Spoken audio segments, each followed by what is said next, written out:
Ali Budimansyah, Riko Hantono, Andi Batam. Apakah jadi salah satu alasan lu juga pengen menjadi atau masuk ke culture basket di SMA Negeri 3? Gue inget banget ada satu poin, itu baik banget yang nge-hate Daniel Wenas. Just because my first All-Star. Yes, and then ada yang sampai sebut Lord Daniel. Yes. Apakah itu lu masukin ke hati? Awalnya, wah ini juga ada cerita lucu. Gue disuruh turun dari bus. Disuruh turun gara-gara begitu gue keluar dari locker, pintu keluar, gue langsung naik ke bus. Bete, karena gue kalah. Gue baru nginjek satu anak tangga, Rocky. Gue dimaki, turun loh. Dia bilang, lu pikir lo siapa kalau nggak ada mereka? Dari situ gue belajar kan. Next season, ataupun All Indonesian. All Indonesian mungkin ini gue nggak peduli deh, lo mau istirahat kek pemain timnas, lo mau abis juara nggak mau main kek, gue nggak peduli gitu. Gue lebih peduli sama tim gue sendiri gitu. Borneo off season lalu 60-70% main baru. Apakah menurut lo kemarin itu ada kesulitan untuk build chemistry? Kalau dari lokal sih gue nggak merasa. Kalau dari lokal sih gue nggak merasa kita nggak punya. What's up IBL fans, kita kembali lagi di IBL Takeover Podcast bersama gue Rocky Padilla. Dan hari ini kayak akan seru sih. Ini salah satu pemain yang boleh gue bilang berani sih ngomong untuk mengutarakan opininya. Salah satu pemain yang sangat populer juga di IBL, shooting guard from Borneo Hornbills dan legenda SMA Negeri 3, Daniel Wenas. Sup, Rocky. Apa kabar Daniel? Bukan shooting guard, Rocky. Bukan shooting guard ya? Semua posisi bisa. Semua posisi bisa. Lo mau gue main apa bisa lah pokoknya. Tergantung orderan. Karena gue udah kenal Daniel dari dia zaman SMA sih. Jadi makanya gue tahu lah kalau dulu tuh dia mainnya posisi 2. Tapi Daniel gue lihat sekarang dia lagi hobi pedal nih kayaknya. Enggak lah, gue mah golf masih. Golf apa pedal? Golf apa pedal? Golf sih masih. Masih golf? Wah gue lumayan shock sih sama jawaban itu sih. Karena tadi gue denger Daniel tuh udah mau mengorganize nih kompetisi pedal di IBL nih. Oh Borneo pasti menang kalau itu. Ya soalnya dia punya lapangan di atas. Borneo pasti punya menang. Karena kita latihan mulu tuh di atas. Seberapa sering main sama anak-anak Borneo? Itu lumayan sering ya udah. Ya kalau kita sih, karena kan sebenarnya tuh kayak waktu itu datang latihan, terus Borneo lagi open selection, jadi pemain-pemain yang emang asli Borneo-nya disuruh nge-gym karena lapangannya dipakai sama mereka. Akhirnya kita ya main-main aja, main pedal. Selesai nge-gym kita main pedal. Siapa yang paling jago? Dari siapa nih? Di antara pemain Borneo Allah, siapa yang paling jago ya? Tadi sih ada yang bilang sih Daniel Wenas paling jago katanya sih. Nggak boleh ngomong gitu. Kalau ngomongin olahraga yang nggak gue tekunin, banyak yang lebih jago nanti takutnya. Bener nggak? Takut salah ngomong gue.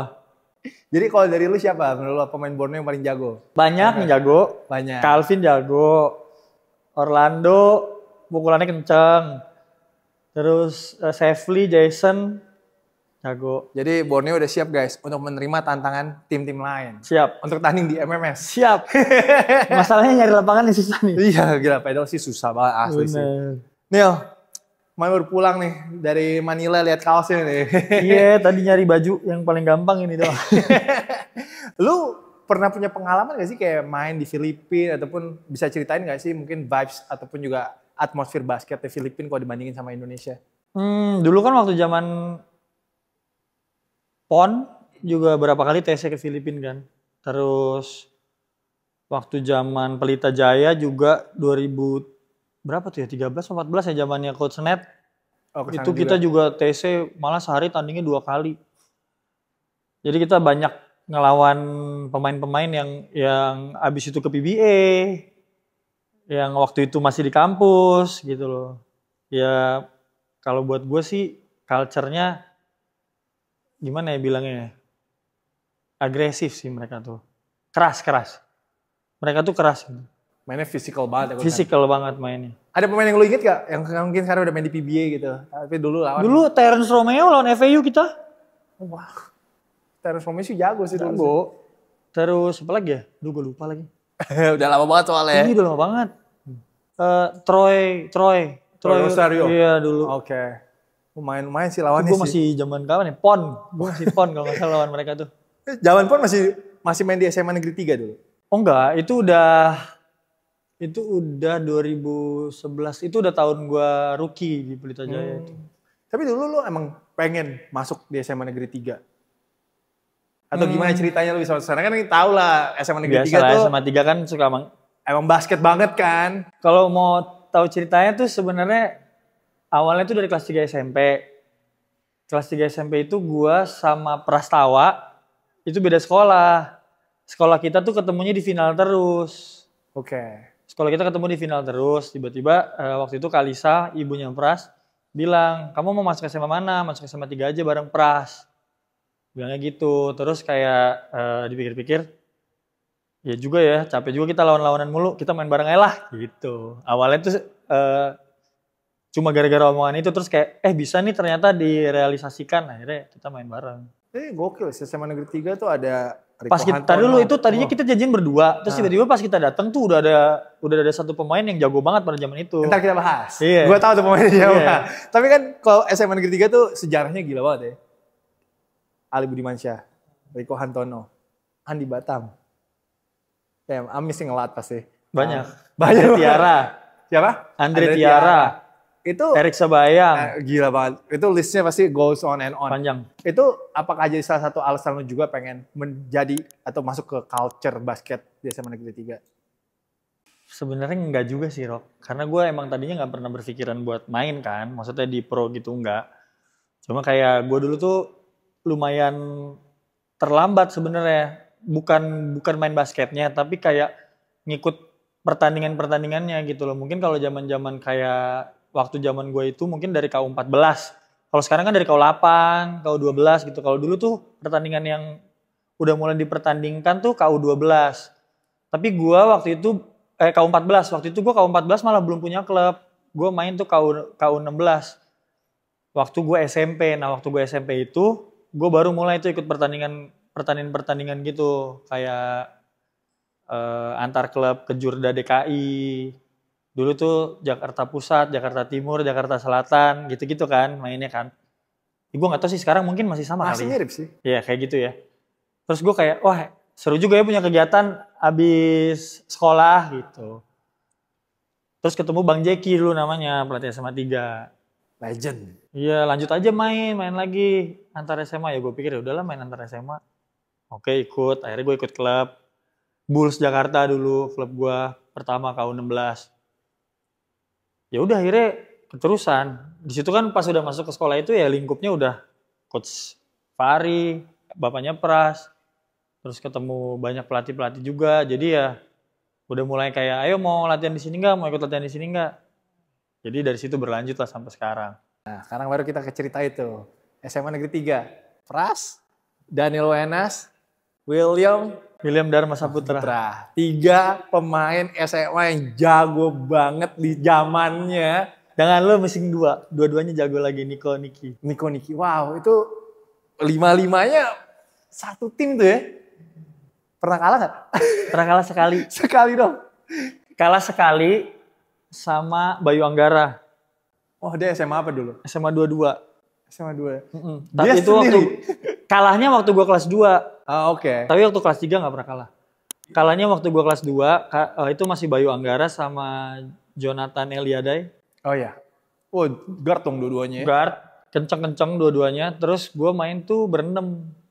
Karena gua punya kelas 3 kan. Punya kelas 3 tuh pemain-pemain kelas 3 gua lagi pada prom night waktu itu. Jadi gua pas lawan sekolah itu tuh, lawan SMA 22 gua cuma berenam. Kalah lah kita akhirnya habis itu di pertandingan itu. Nggak komplit lah kalahnya. Tapi kalau komplit, gila itu zamannya sih kalau kalian tahu ya, kalau ada yang udah ngikutin basket dari zaman itu William itu dulu one of the best. Mungkin the best what if story mungkin. Kalau memang dia waktu itu nggak cedera ya. Gila itu boleh dibilang mungkin salah satu angkatan yang paling kuat sih. Tapi dulu banyak banget kompetisi-kompetisi gitu ya. Kayak yang sampai lu pernah ke New York juga kan? Banyak. Dulu turnamen tuh mungkin kita dulu malah bisa ikut dalam satu minggu di tanggal yang sama kita bisa ikut 2 turnamen. Wow, gila banget sih dulu sih basket segitu ininya ya, segitu sibuknya. Sibuk. Cuman gue lihat sekarang juga rame. Sekarang kan kayak kejurnas ada yang antar klub sampai kemarin tuh di Surabaya tuh juga. Gue tuh nggak pernah ngerasain tuh yang kayak gitu, kejurnas kayak gitu. Dulu kejurnas gue adalah kumpulan-kumpulan pemain yang juara dari DKI Jakarta tanding lawan provinsi lain, nggak ada tuh bawa nama klub sendiri. Terus gue nggak melihat ada mungkin kalau di turnamen Sekarang yang di Jakarta gue lihat kan memang mungkin kalau turnamen antar sekolah kayaknya nggak sebanyak dulu memang gue perhatiin ya. Tapi turnamen-turnamen antar klub itu dulu tuh cuman ke Jurda aja. Yang Jakarta Pusat, terus yang menang dari Jakarta Pusat digabung jadi ke Jurda DKI. Kalau sekarang tuh gue lihat turnamen antar sekolahnya nggak terlalu rame, tapi turnamen antar klubnya rame. Gitu. Lebih di zaman kan. Kalau dulu kebalik. Iya kebalik. Tapi lu pernah menyangka nggak sih kan waktu naik dari 3 itu ke PJ, ke Pelita Jaya gitu, tapi pernah nyangka nggak sih kalau orang tuh bakal banyak banget yang kenal sama sosok Daniel Wenas dan mulai kayak dikenal banget sih sama anak-anak basket sih? Enggak. Gue tuh tadinya niatnya main cuma 3 tahun, 3 tahun kontrak pertama gue sama Pelita Jaya 3 tahun, gue niatnya cuma main 3 tahun. Habis itu juara nggak belum juara ya? itu. Belum juara 3 tahun juara. Cuma gue ada kepotong cedera, jadi gue masih penasaran waktu itu. Sebenarnya yang bikin gue main terus tuh rasa penasarannya doang sih, Rok. Apa yang bikin lu penasaran? Banyak macam-macam. Setiap tahun, setiap musim ada aja yang bikin gue penasaran. Seperti apa contohnya? Contohnya 2013 gue nggak main, gue penasaran. Pada saat itu pelatihnya Nate Kenson, sebelum gue cedera gue diplot jadi starting lineup untuk di tahun kedua gue. Which is buat gue itu suatu opportunity besar. Tiba-tiba gue cedera dan gue harus digantikan gak main selama 1 musim. Musim berikutnya kontrak gue habis. Masa gue berhenti habis cedera? Ya akhirnya gue lanjut. Gue pindah ke Garuda. Waktu itu Garuda Bandung. Terus di Garuda Bandung tahun itu mungkin penasarannya karena gimana cara ngelawan trauma gue untuk kembali lagi seperti dulu gitu. Jadi banyak banget setiap musim tuh ada aja penasaran gue. Tapi di Garuda itu one of your best years loh. Individually. Iya individually, not as a team. Tapi kan dari situ lo bisa tahu dong kayak oh ternyata gue levelnya segini nih, ternyata gue bisa lo compete lawan yang even level. Tapi kalau menurut gue pada saat itu individually yes, tapi buat gue knowledge as a basketball player belum. Terus as a team player belum. Tapi di situ lo bukan leadernya dan juga waktu itu di coach sama coach Victor Roring kan? Gak leader lah, masih ada Pak W. Masih ada Mas Wenda, Mas Galang, ada Kadifta.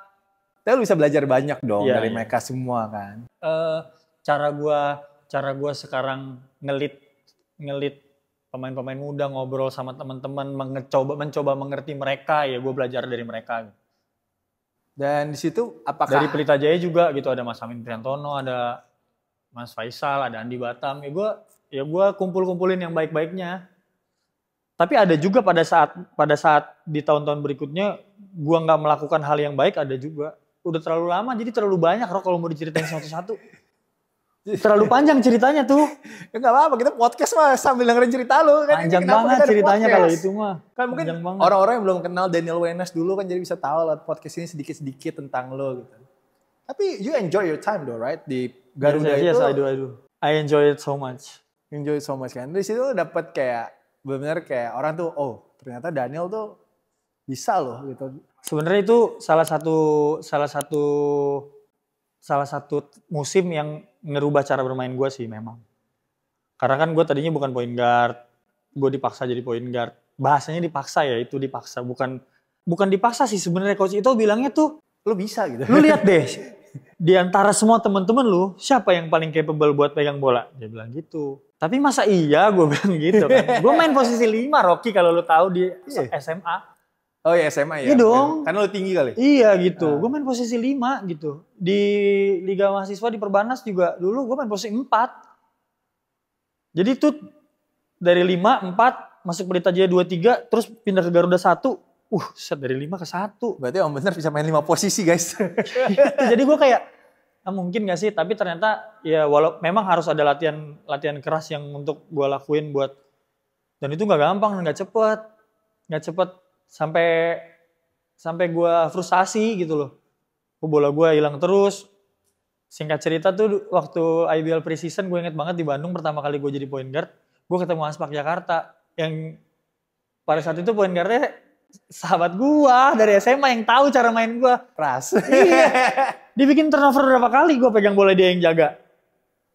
Dia tahu ya. Iya, gue bukan point guard gitu loh, karena gue bukan point guard asli. Nah, dari game itu ke musim itu dan musim berikutnya akhirnya gue belajar gimana cara keep bola, gimana cara kontrol, gimana cara lihat shot clock. Jadi situ gue belajar. Dan baiknya pada saat ketika gue nggak bermain point guard, gue bisa dipakai diutilize di sebuah tim sebagai second point guard gitu loh, untuk nemenin point guardnya gitu. Misalkan point guardnya di pressure, yang jaga gue mungkin nggak se-pressure itu gitu, gue bisa bawa bolanya, bantuin dia balikin lagi. Ya, itu sih salah satu ya keuntungan gue lah, dipaksa untuk main point guard pada saat itu. Tapi kan cocok sama yang lu mau, bikin penasaran. Lu jadi penasaran kan biar gak turnover gimana? Bener, iya itu pada saat itu ya, itu salah satunya di Garuda. Gimana caranya gue bisa nih ngelakuin sebuah pekerjaan, task yang dikasih sama pelatih gue, dan gue harus bisa deliver gitu. Ya ini kan disinilah puncak, maksudnya orang makin kenal sama lu, popularitas lu juga naik. Lu sebagai anak muda dulu, pemain muda, baik yang kenal, hype-nya tinggi juga. How do you manage your fame? Bagaimana lu deal with your fame? Gue tuh, oh ini juga ada cerita lucu. Gue dulu pernah bukan diomelin ya. Gue disuruh turun dari bus sama pelatih gue. Yang mana nih? Nathaniel Kenson. Oke, pelatih PJ. Disuruh turun gara-gara begitu gue keluar dari locker, pintu keluar, gue langsung naik ke bus. Jadi gue sama sekali tidak menyapa, tidak mengindahkan orang-orang yang nungguin. Fans. Gue bete karena gue kalah pada saat itu. Gue naik ke bus, gue baru nginjek anak tangga, Rocky. Gue dimaki, beneran. Dimaki, turun loh. Dia bilang, pakai bahasa Inggris lah. Dia bilang, lu pikir lo siapa kalau gak ada mereka? Dari situ gue belajar bahwa walaupun secapek-capeknya lu, sebete-betenya lu, walaupun lu kalah, walaupun suasana hati lu gak enak, mungkin orang-orang ini nungguin kita sebagai pemain yang dia mau tonton, mungkin dia 2 jam naik motor. Mungkin dia mesti terbang naik pesawat nonton kita. Jadi dari situ gue belajar untuk mengapresiasi teman-teman yang support gue gitu. Tadinya gue gak peduli, sama sekali gak peduli sama mereka. Tapi gue seneng sih, maksudnya kayak lo dapet pelajaran itu dari Coach Hansen ya. Karena gue lihat pemain emang gak gampang sih kalau udah kalah gitu. Gak enak, Rob. Bener gak enak. Tapi basketball is just a game. It's just a game and we're nothing without them. Iya, kalian pasti butuh dukungan para fans juga kan. Dukungan mereka itu bisa berbagai macam gitu. Kritis, haters, gue familiar banget sama hal-hal seperti itu.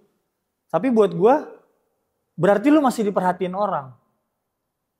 Kalau lu udah gak ada yang nge-hate, lu udah gak diperhatiin orang. Gitu. Jadi buat gue, semua dukungan yang mereka ini ya gue terima aja. Sekarang. Kalau dulu kan ada masanya. Ada masanya. Oke, kita ngomongin sekarang pada masanya. Gue inget banget ada satu poin. Was it when you kayak waktu lu di PJ deh. Itu baik banget yang nge-hate Daniel Wenas. Just because my first All-Star. Yes. And then ada yang sampai sebut Lord Daniel. Yes. Kalau untuk lu sendiri, apakah itu lu masukin ke hati? Awalnya ya namanya lu gak pernah digituin orang, lu juga gak minta buat digituin orang, lu juga gak pengen tiba-tiba orang benci gitu loh. Just because of my first All-Star, that's the trigger. Dulu All-Star my first All-Star itu counted by likes. By likes on my photos. Oke. On IBL ngepost foto on Instagram. Likes-nya yang di likes paling banyak itu yang kepilih. Ya liga juga kan berevolusi kan, nggak seperti itu lagi gitu. Tapi dulu mungkin ya pada saat itu, pada zaman itu tidak menemukan cara untuk yang seperti sekarang, ya itu yang memungkinkan, ya kita juga nggak tahu kan. Gue juga nggak, I'm not asking for it, gitu loh. Ya terus tiba-tiba di hate aja gitu loh. Did you feel sad? Yes, I do. Tapi ya buat gue itu pembelajaran yang tidak sebentar, tidak setahun, tidak 2 tahun, tidak 3 tahun, sampai akhirnya gue bisa menerima dan gue bisa embrace itu. Kalau kayak it's okay to have haters. Bagaimana lu akhirnya bisa menerima itu? Sebenarnya karena soalnya dari gimana ya? Dari sisi bisnisnya. Oke. Dari sisi bisnisnya. Semakin banyak yang nge-hate gue, semakin banyak kerjaan gue. Oke. Ya it means lo masih diperhatiin orang gitu loh. Lu masih tahu eksistensi lu tuh masih ada gitu. Kalau lu nggak punya haters sih lu mati. Berarti bener guys kata orang-orang guys. Lu udah sukses kalau lu punya haters. Iya benar. Karena dari sisi bisnisnya ya gue embrace hal itu gitu. Ada gak sih pemain IBL lain yang kayak datang ke lu gitu nanya, Kak Daniel, gue di hate nih. Ada. Konsult sama lu gitu gimana sih?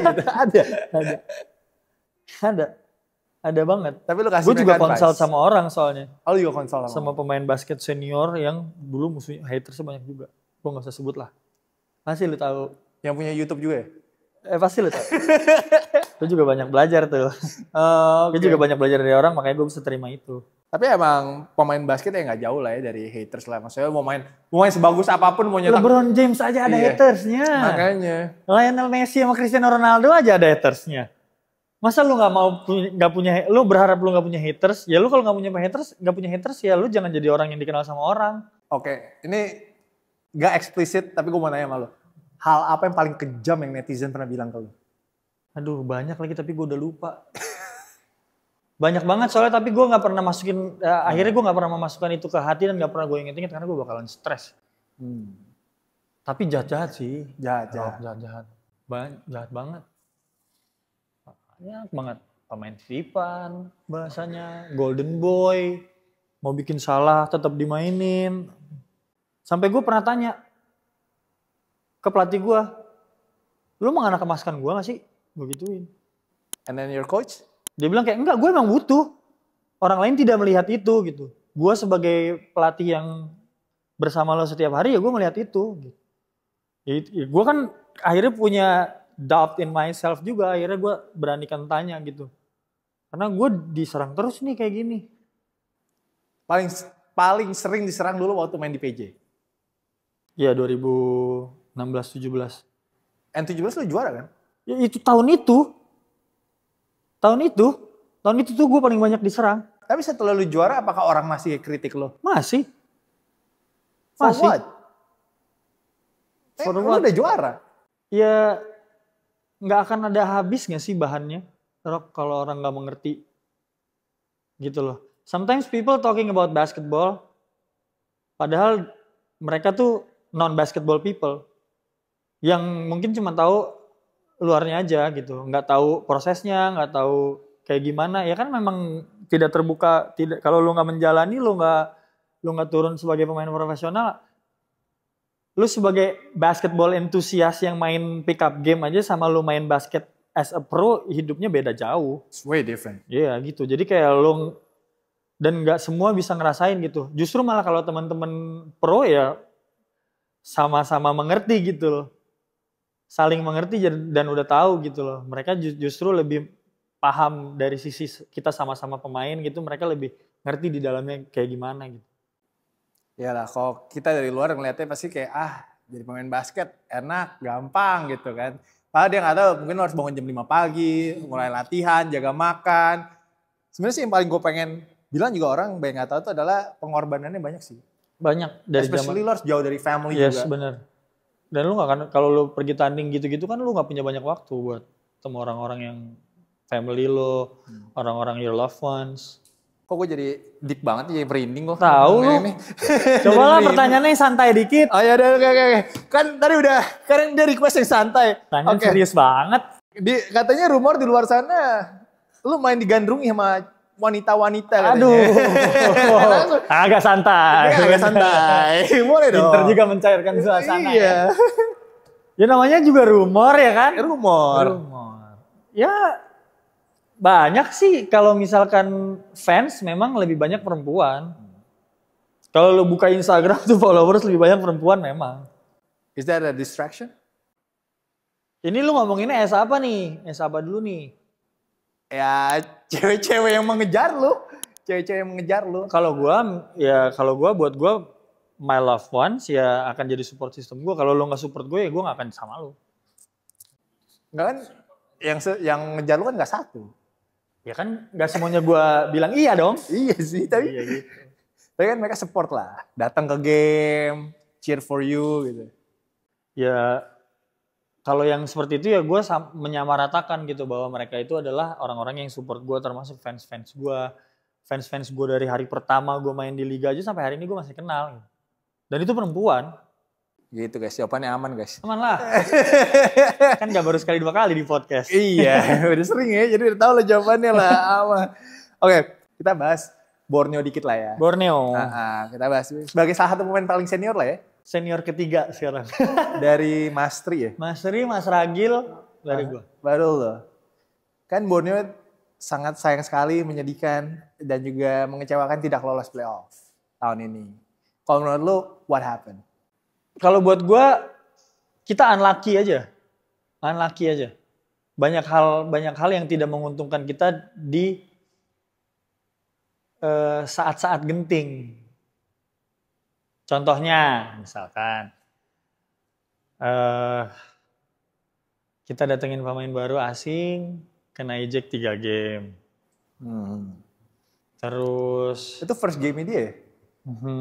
yang satu udah kena eject, tiba-tiba di tengah game ini di saat-saat krusial nih ya. Itu tuh game-game yang harus dimenangkan loh. Harus diambil tuh game. 3 game bandnya belum selesai, baru selesai di masih 2 game lagi, tiba-tiba our star player kena injury. Terus mungkin ngomongin sebelumnya lagi, komposisi yang udah dibikin dari 3 pemain asing. Pemain asing pertamanya yang kita berharap leadershipnya bisa ngumpul. Dan salah satu kekurangan Borneo kan adalah point guard kan.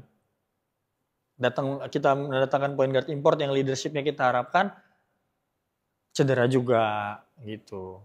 Bongkar gitu loh. Chemistry juga nggak gampang gitu didapetinnya. Unlucky banget sih menurut gue itu.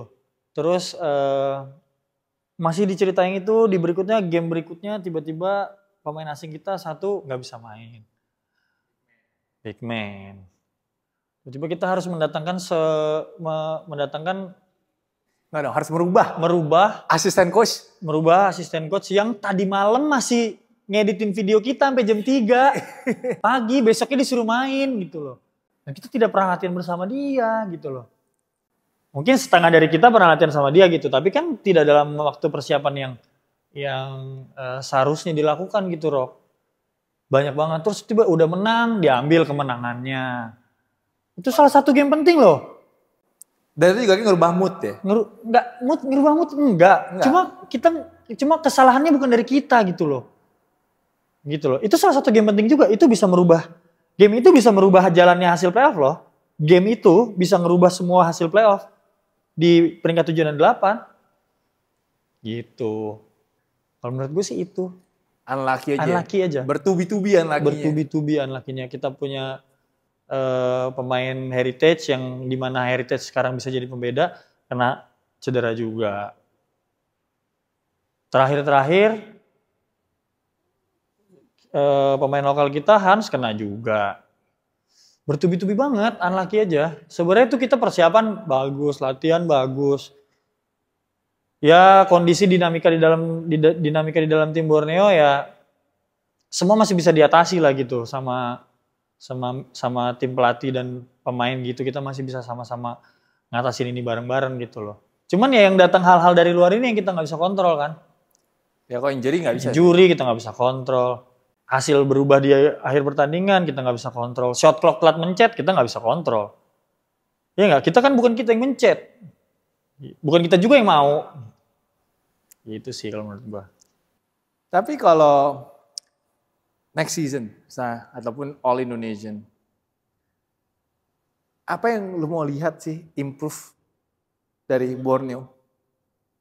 Kalau ngomongin All Indonesian, mungkin gue maunya ngelihat kita as a local, gue nggak peduli deh gue nggak peduli deh lo mau istirahat kayak pemain timnas, lo mau yang abis juara nggak mau main kayak gue nggak peduli gitu. Gue lebih peduli sama tim gue sendiri gitu. Tim gue sendiri dari pemain lokalnya seperti apa? Karena gue tuh selalu menganggap bahwa pemain asing itu datang ke kita, pemain asing itu yang harus nyesuaiin sama kita. Tapi kalau kitanya aja sendiri nggak tahu arahnya, nggak tahu konsepnya bermainnya seperti apa, nggak klop gitu kitanya as pemain lokal, ya pemain asing bisa datang kayak, udahlah sini gue aja yang main gitu loh. Gue sih ngeliatnya gitu, kurang lebih kayak kalau pemain lokal tuh udah bisa bikin, oh ini nih kita mainnya gini, lu datang, ya berarti lu yang diinstal ke sistem bermain kita, bukan kita yang menyesuaikan dengan gaya bermain lo gitu sih. Jadi gue pengennya melihat teman-teman gue di Borneo bisa ngeluarin, karena gue tahu banyak pemain-pemain yang tidak bisa mengeluarkan skillnya, skill bermainnya pada saat musim reguler kan memang susah. Rock sekarang liganya banyak pemain asing, banyak pemain heritage ya.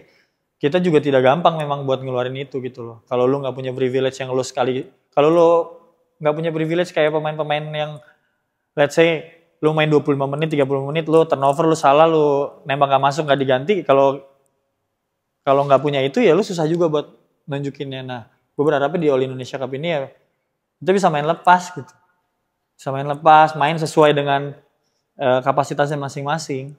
Nah, lu nih tahun kedua main ya? Tahun ketiga sekarang. Tahun ketiga di Borneo. Borneo off season lalu mungkin 60-70% main baru. Sisanya udah tinggal dikit balah yang muka-muka lama. Apakah menurut lo kemarin itu ada kesulitan untuk build chemistry dengan pemain-pemain baru ini? Apakah kalian masih butuh waktu? Makanya kemarin itu kayak kurang, dilihatnya kayak kurang masih apa ya, kurang enak gitu mainnya Borneo. Kalau dari lokal sih gue nggak merasa kita nggak punya chemistry ya. Maksudnya kita tuh as a local, buat gue chemistry kita tuh bagus gitu loh.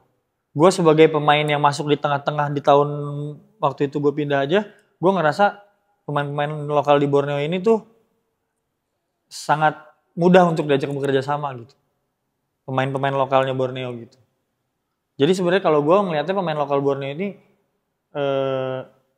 nggak punya masalah satu sama yang lain gitu. Kita tuh bisa ya kayak kalau lu perhatiin kita main All Indonesia Cup tahun lalu itu kita main enak banget, padahal kita main nggak pakai banyak sistem. Kita cuma pakai sistem yang semua orang juga bisa mainin itu gitu loh. Fine aja gitu menurut gua kalau pemain lokal. Jadi ya lebih mungkin kemarin emang bener unlucky-nya aja. Iya, mungkin install dari pemain asingnya ke kita gitu loh. Ya sama hal-hal yang tidak beruntung itu tadi. Tapi gue tertarik deh, lo kan kemarin ini juga gue udah sempat nonton video lo waktu lo di Filipina, lo sempat mention bahwa lo tuh suka banget dengan leadership-nya Devondrick Walker. Apa yang bikin lo terkesan sama leadership-nya Devondrick Walker? Lu harus latihan sama dia sih baru lu tahu. Oke. Gimana ya? Gue ikut latihan. Gimana ya? Di sini orangnya. Cara dia menjelaskan sesuatu enak banget sih, Bang.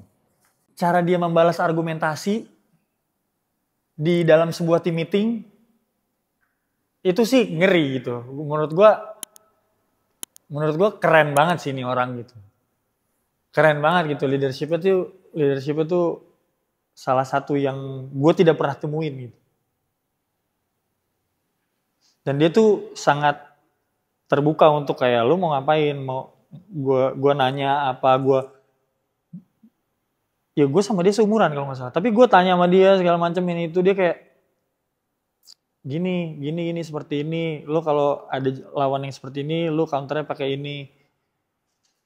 Gitu sih. Lebih ke hal-hal yang kayak gitu. Kalau jago sih jago banget. Maksudnya udah jago, leadershipnya bagus. Sama Isaiah Briscoe juga kayak gitu. Isaiah Briscoe juga mirip. Cuma Isaiah Briscoe masih muda, lebih berapi-api aja gitu. Isaiah Briscoe. Gue juga main denger lo bilang bahwa lu suka banget liat preparationnya Isaiah Briscoe. Iya. Apa sih yang bikin preparationnya dia tuh beda sama pemain lain? Konsistensi, Rock. Konsistensi. Dia ngapain di sini? Jadi selalu ngelakuin hal yang sama sebelum latihan. Seperti apa kan orang mungkin yang nonton gak tahu mungkin. Dia selalu ngelakuin hal yang sama, kayak dia datang ke tempat gym, dia ngelakuin hal yang sama, dia prepare buat training bukan prepare buat pertandingan. Dia prepare badan dia buat training, terus dia ngelakuin drill yang dia akan gunakan dalam pertandingan, jurus-jurus yang akan dia gunakan. Tapi dia nggak ngelakuin itu cuma sekali, gitu loh. Dalam 1 minggu itu dia ngelakuin setiap hari, gitu. Dan kayak off day nih besok, lo ngapain besok? Kita lunch yuk. Oke, ntar kita lunch. Tapi gue latihan dulu ya di gym, gue bilang kayak. Ya itu berarti kan walaupun dia libur, tetap latihan. Konsistensinya yang gue kayak, gue juga salah satu orang yang seneng ngelakuin hal-hal seperti itu, kayak gue prepare buat game gue, nambah buat game gue, tapi konsistensinya belum bisa kayak gitu loh. Kadang gue ya udah deh ayo, kadang gue aduh enggak deh, kadang ayo kita latihan gitu, beda gitu loh. Yeah. Kalau dia tuh tiap hari sama ya? Tiap hari sama. Rutin berarti. Terus gue tanya lu tidur jam berapa? Jam 5 pagi. Jam 5 pagi? Iya, insom. Serius? Atau dia ada meeting di Amerika, telepon family matter sama ibunya sampai pagi. Terus lu tidur jam 5 pagi nih? Iya. Terus lu jam 8 udah nembak-nembak? Jam 8 udah nembak-nembak. Jadi menurut gue kayak hal yang di dalam hidupnya dia lakuin di luar hidupnya dia, itu gak boleh ganggu itu. Iya. Hebat sih. Mungkin plus minusnya adalah mungkin cara dia untuk jaga istirahatnya mungkin tidak sesuai dengan yang biasa diajarkan gitu. Lu kurang tidur, lu ngapain maksain latihan. Tapi gue lebih ngelihatnya kayak, lu sih konsisten walaupun lu tidur jam berapa, lu habis ngapain, lu gimana, lu seperti ini, seperti itu, lu tetap konsisten tuh ngelakuin itu. Makanya main di Orlando Magic dulu. Iya gitu. Gue tuh jujur gue lebih suka ngelihat preparation pemain asing dibanding nonton gamenya. Kalau nonton gamenya di NBA juga lebih jago-jago, kita nonton tinggal ngeklik gitu loh. Lihat Rocky Padilla langsung di NBA kan, lagi ngebawain acara NBA, nonton pemainnya gitu loh maksud gue. Tapi kalau lo ngeliatin preparationnya dia, di mana lo bisa ngeliatin preparation mereka? Di mana cara lo bisa ngeliat dia learn from the video session? Yang kayak gitu-gitu sih. Sama kayak Uncle Akim Scott. Dia punya catatan pemain cuy. Dia punya catatan pemain, semua pemain yang akan dia lawan. Apa tendensinya? Iya. Sampai pemain yang gak pernah main aja, dia pasti akan tulis sesuatu. Even dia nggak tahu, dia akan tulis role player. Dia cerita ke gue gitu. Itu kan preparation yang kita tidak lakuin sebagai pemain lokal. Mungkin bisa kita lakuin, tapi konsistensinya kita lakuin terus-terusan atau enggak? Mereka sedetail itu ya? Ya itulah yang bikin dia beda, bikin orang-orang itu beda sama kita. Mungkin yang bikin pemain-pemain kita beda level sama mereka. Itu hebat sih. Maksudnya kalau sampai bisa sekonsisten itu ya. Iya, gue sih lebih mengagumi konsistensinya gitu. Konsistensi yang dia lakuin. Terlepas dia mau latihan seperti apa, dia gaya latihannya seperti apa, itu kan preference masing-masing ya. Mungkin dia punya pelatih fisik dari luar negeri yang dia kasih program segala macam, kita juga beda-beda gitu. Tapi emang itu juga privilege ya untuk kalian ya, pemain IBL yang pemain-pemain lokal tuh sebenarnya ya harus take advantage lah. Lo main dengan pemain yang sekaliber Isaiah Briscoe, lo harus coba lah ambil at least 1 or 2 things ya untuk belajar. Take the challenge gitu, kalau misalkan lo lagi latihan, coba jaga dia gimana sih. Gue sering tuh penasaran, ini orang susah banget sih dijaga, tim lainnya juga susah jaganya, coba dah jaga gimana sih gitu. Berapa ya waktu itu? 48 poin ya sempat satu game. Susah emang jaganya. Jago banget ya. Susah emang jaganya. Tapi ya kayak hal-hal itu, hal-hal kayak gitu. Kayak mungkin let's say kita bilang ke seperti Hardy, jaga pemain asing gitu. Kalau lu punya pemain asing di tim lu yang let's say main scorer or ya main guy-nya, ya kalau ada mereka kan lu belajar ya udah gue jaga lu di latihan. Jadi gue biar terbiasa nih gue harus jaga pemain asing di tim lawan gitu. Mungkin pemain asing main capek sama pemain asing, tapi kayak pemain asing gue agak sedikit capek, sini 2 posisi gue ambil, lu tarik napas gitu. Kayak gitu, itu juga salah satu hal yang diperlukan gitu. Ambil 2 posisi bisa jadi 6 poin bedanya, ngerti gak? Ngerti. Gitu. Yes, itu detail-detail kecil. Detail-detail kecil yang orang juga gak ngerti. Nggak merhatiin sih. Bener. Oke nih, sekarang kita akan pindah ke off-season IBL nih, yang lagi hot topic banget nih off-season ini. Dan lu tau lah berita besarnya lah. Lu kan bekas mantan pemain Garuda Bandung, bekas jadi bagian dari tim sejarah ini. Nah, jadi gue pengen tau dong reaksi lu pas tahu bahwa Satria Muda itu akan pindah ke Bandung. Kalau gue sih Satria Mudanya mau ke Bandung sih nggak apa-apa gitu. Tapi kalau gue ngelihatnya ya itulah. Gue soalnya lumayan deket sama teman-teman family kan. Gue 3 tahun di Garuda. Ya gue kenal sama orang-orangnya dari mereka masih kecil sampai ada yang sampai udah sekarang udah berumur gitu. Oh, Prawira Family itu udah dari dulu ya, dari Garuda. Prawira Family itu Garuda Family awalnya. Garuda Family awalnya, oke. Garuda Family awalnya. Orang-orangnya yang ngurus dari dulu masih itu. Sama gitu. Ya gue sampai musim kemarinnya masih ketemu mereka gitu. Di Bandung, ada juga yang di Medan, gue ketemu. Ya itu karena Garuda Family gitu dulu. Ya gue lebih sedih ngeliat itunya sih. Bahwa oke, Satria Muda punya legacy dan sejarah yang besar. Tapi Bandung ini, Garuda Bandung ini, Panasya ini sejarahnya juga besar loh.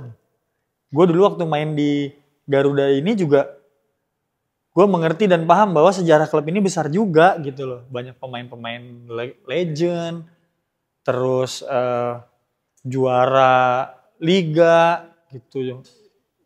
Ya buat gue salah satu kehilangan yang menurut gue salah satu fanbase terbesar sih. Fanbase terbesar sih menurut gue Garuda Bandung, Prawira Bandung itu. Ya itu salah satu fans. Sedih lah pasti. Ya, terbesar dan terbaik. Dan terbaik, iya benar. Gue tuh dulu ya Rock, gue pernah nonton Garuda lawan SM waktu gue SMA kelas 3. Di Gor Citra Arena. Gue sama Pras, sama William, nonton bertiga. Nonton final IBL Garuda lawan SM. Gue gak tahu lu inget apa enggak. Itu skornya lagi, gue lupa 0-0 pas 1. Lagi 1-0, Satria Muda yang menang.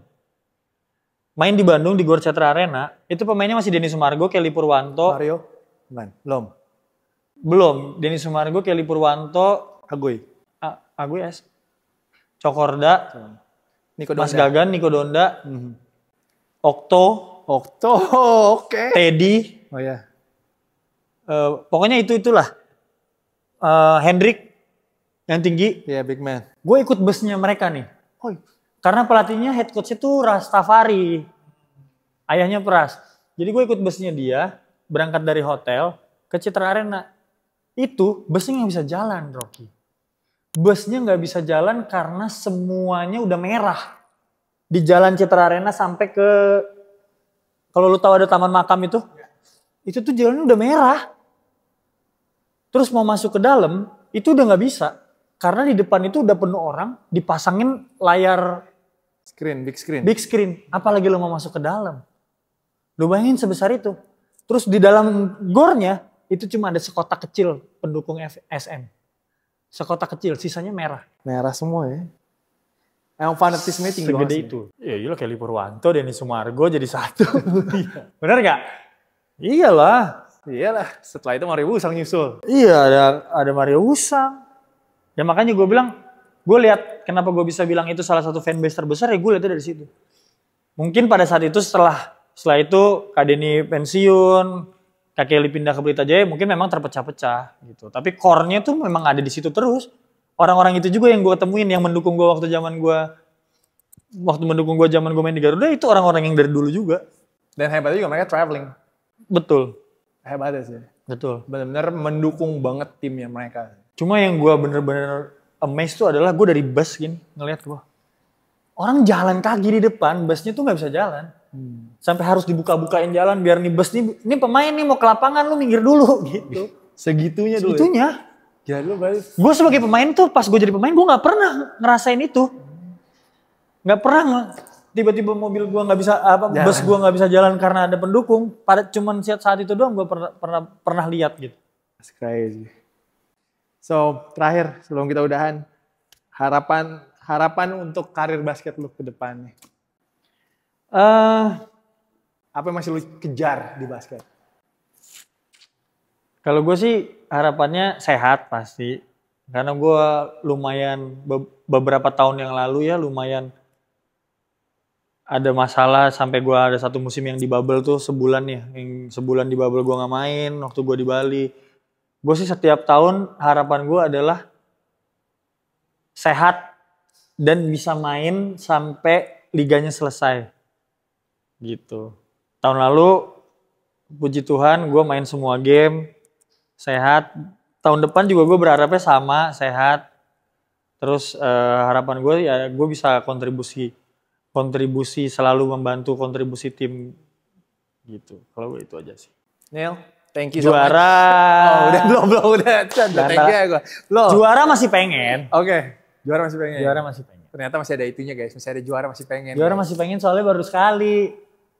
Kan yang penting udah punya satu ya. Kalau udah punya satu kan mau dua. Betul. Nah, udah punya dua mau tiga. Nah, udah nggak pensiun Gitu, udah main terus. Soalnya kalau udah nggak pengen juara berarti udah nggak pengen menang, Rok. Betul. Kalau udah nggak pengen menang gak usah main. Tapi harus mindsetnya emang gitu tiap tahun. Pasti pengen juara lah. Kalau udah nggak pengen juara, lu nggak pengen menang ya ngapain lagi main. Pensiun. Iya, kalau lu masih pengen menang masih lapar.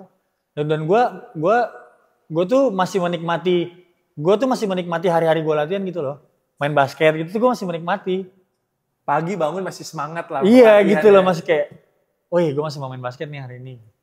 Mungkin kalau itu udah pudar baru gue berhenti. Itu biasanya itu sih nanti. Iya kan, kayak udah capek bangun pagi, aduh gue harus latihan, nah itu mungkin udah saatnya. Tapi sampai hari ini, gue masih semangat gitu. Mau lawan Calvin, lawan Orlando, lawan Jason, junior-junior yang makin jago setiap harinya. Gue masih pengen, apalagi kalau di Borneo tuh gue, ini udah mau masuk tahun ketiga, jadi gue lihat pemain-pemain ini tuh seneng gitu lihat mereka improve gitu. Lihat improvement mereka tuh terlihat jelas di mata gue. Yang mana yang improve, mana yang lu dari dulu gini-gini aja, mana yang lu harus tambahin. Itu gue tuh seneng merhatiinnya. The real abang-abangan. Abang-abangan. Borneo. Neil, thank you so much, man. That was really fun, man. Thank you.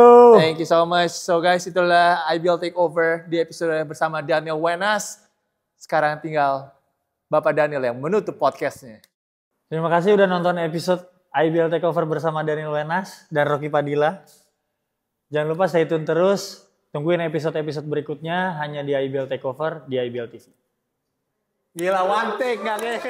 One take.